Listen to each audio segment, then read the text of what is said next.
self-titled album, which was, of course, released 5 years ago, had overall the mix was, for lack of a better term, kind of an 80s mix to it.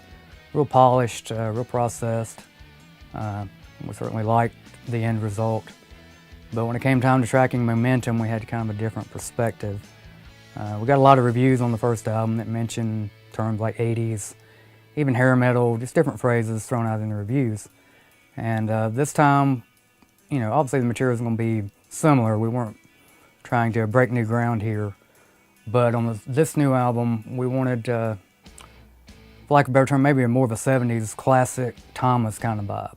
In spite of how long everything actually took, we really wanted to have a more simplified, kind of a stripped back sound on the record.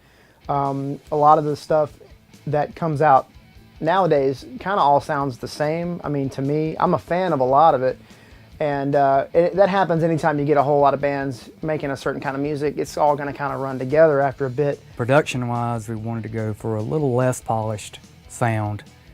It's certainly not raw by any means, but it's very distinguished, very distinct. You can really hear the instruments.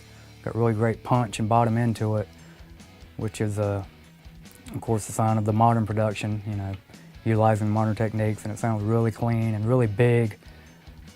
Production-wise. What we wanted to do was kind of go back to, we're recording on modern equipment, but we want to go back to the sound of some of those old 70s records or really early 80s records like the first Boston record or Departure from Journey, where everything is really clear and you can hear all the separation. You can hear every instrument has its own tone, but it's all there together and it's all as one sound, and it sounds really good. And I feel like we achieve that. I'm a very DIY label. I'm very hands-on with my bands, and sometimes it can be aggravating, as Line of Fire will tell you.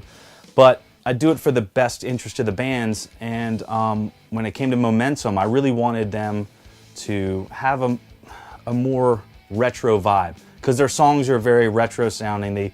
They love music of the 70s and 80s, and I wanted it to be that way. It sounds natural, and it doesn't sound really over-processed or over digitized or anything. It sounds warm. That's one thing about it. It sounds really warm, and I really like how it came out.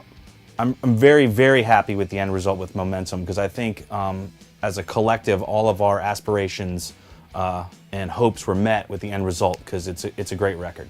People can expect not really a big change as far as the material goes, but production-wise, we really tried to take the game to a new level, make it really sound better sonically, and I think we've accomplished that. Take you all the way. I'll take you